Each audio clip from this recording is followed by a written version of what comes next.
watching. I'm Mai and this is Living in Melbourne. My first episode is gonna be about public transport here because it's a little bit too complicated if you are from other country and you're trying to figure out how it works.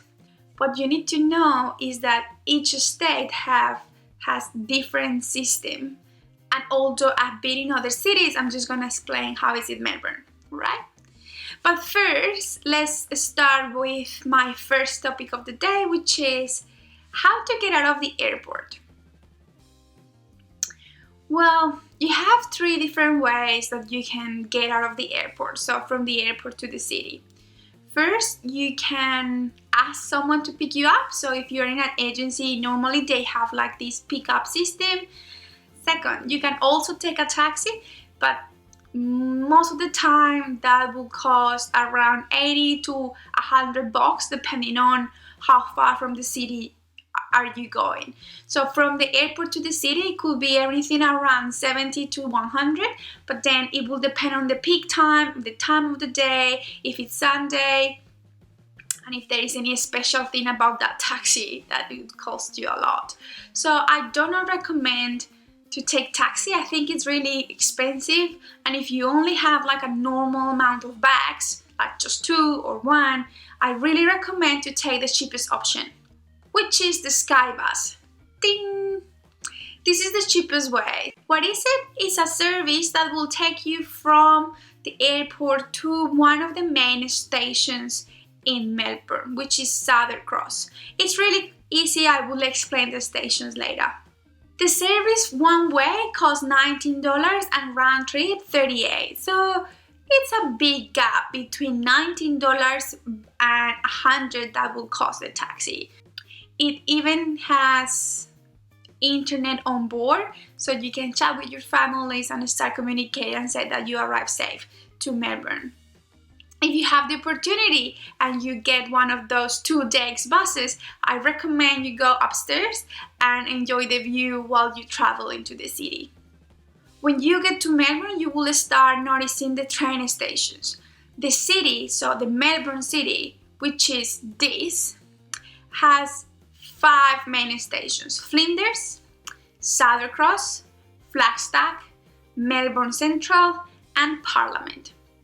The biggest is Flinders, but also Southern Cross is really big, and if you are taking an interstate train, normally they depart from Southern Cross, but the rest, they depart from Flinders. So what type of services does Melbourne offer to us? Well, there are 3 types of public transport. We have buses, we have trains, and we have trams.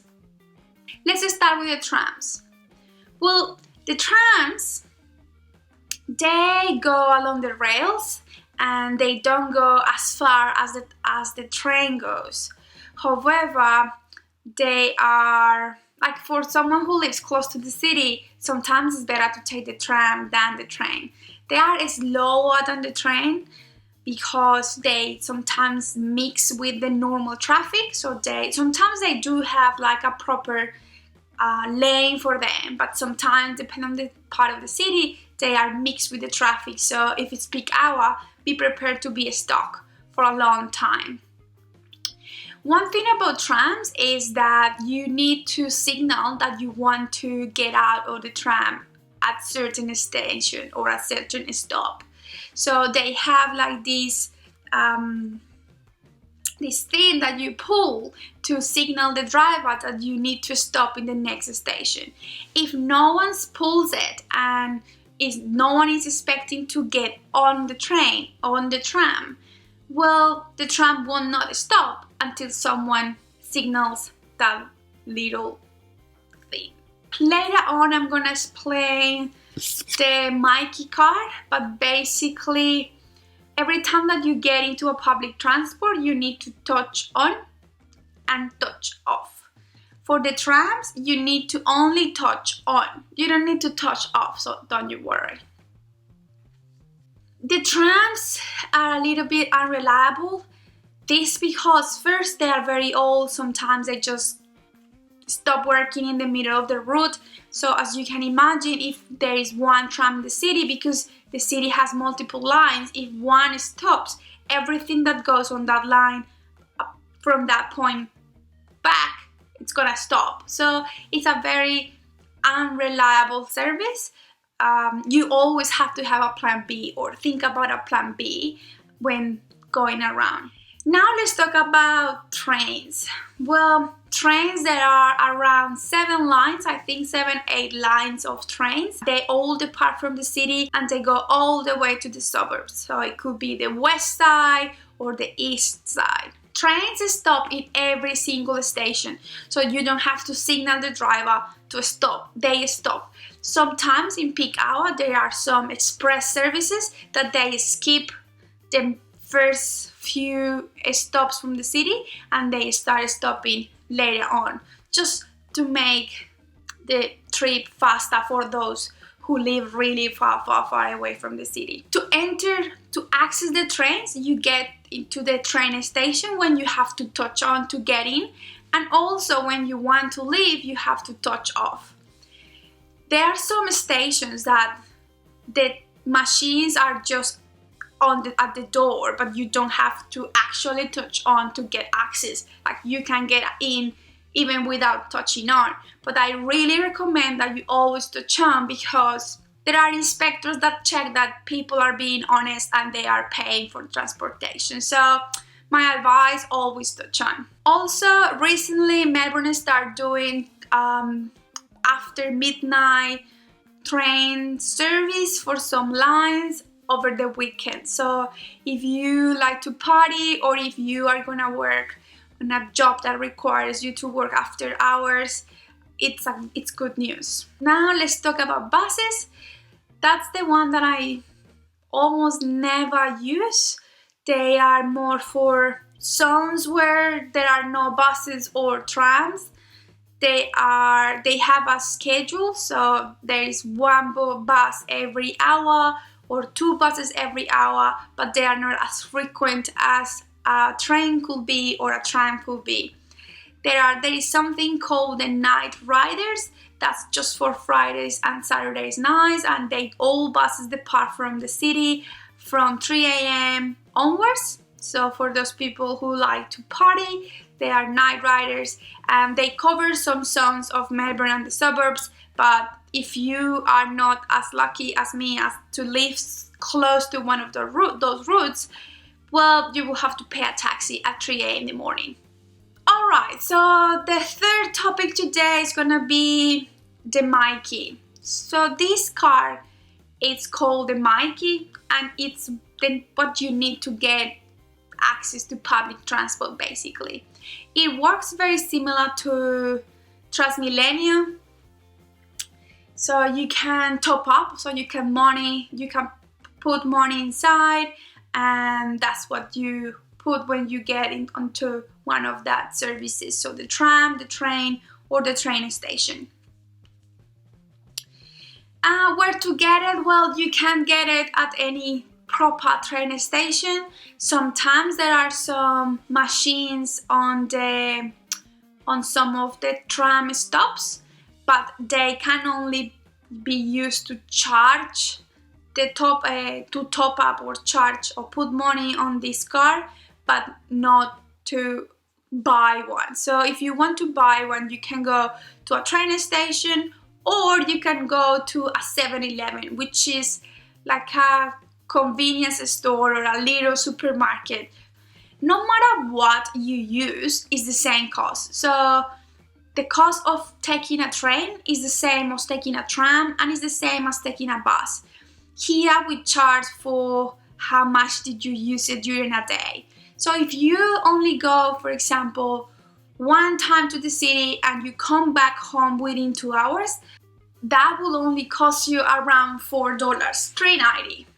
But if you go in the morning to work and then spend time there, and then at late day at 5 you go back and use it again, that will be $3.90 plus $3.90. Well, the reality is that per day you have a cap, a total amount, a maximum amount that you can spend, and that amount for Normal cars, it's $7.80. Okay? But if you are a student and you can get the concession card, sometimes that only applies for Australians. But then I have heard that some Colombians, according to the uni or the school that they go to, they can access these concession cards. If you can get hold on a concession card, you will have to pay only half of that, which is pretty good. There are two ways of putting money on the card. One, you can put actual money, like, okay, I want $10, that will cover me for the next 2 days because I don't have any more money right now. Or you can pay for the entire week. So no matter if you use it or not, you are paying for that. It's a little bit cheaper if you actually use it the 7 days per week, because at the end you only ended up paying $4.8 per day instead of $7 per day. So the money is called Mikey money, so you just put $10, $20, $30, and the other one that you pay for 7 days, straight 7 days, or more than 28 days, that's called Mikey Pass. I will leave the links on the description of this video so you can check the website. So what happens if you lose the card and you have put 30 days or $100? You are not gonna lose the money if you have this number. Each card has a specific number that you can go online and register as your own. So if you misplaced the card, you lost it, or it got stolen, which is very unlikely, you can go online, block the card, go to a train station and get a new one with the money on it. So it's easy. Melbourne and the suburbs are divided by like what is called Zone 1 and Zone 2. Zone 1 is basically everything. Zone 2 is neighborhoods that are far away. So the charges are a little bit different if you are only using Zone 2. Most likely you are not gonna be living in a only Zone 2 zone because that's far away, and most of you are gonna be living or working or studying at the city. So you don't have to worry for that. And if you have any questions, you can just go online and check if where you live and where you work is part of Zone 2. Melbourne City has something that is called free tram zone. So if you live and study or live and work within these blocks, you don't have to get a Mikey. Well, you should always have a Mikey with you if you want to get out of the city. But if you only are gonna use that part of the city, you just have to take the tram and it's free. The problem with that is that as soon as the tram leaves the free tram zone, you have to be sure that you have touch on. Otherwise, if an inspector gets in and asks you for your card and you haven't touched on, you will get a fine. A fine right now can cost around $90 if you can pay it on the spot, so with your card or if you have that cash. But if you cannot pay on the spot and you need to wait for the ticket to get to your place, you will have to pay a greater amount. And I think that the amount is $150 or $180.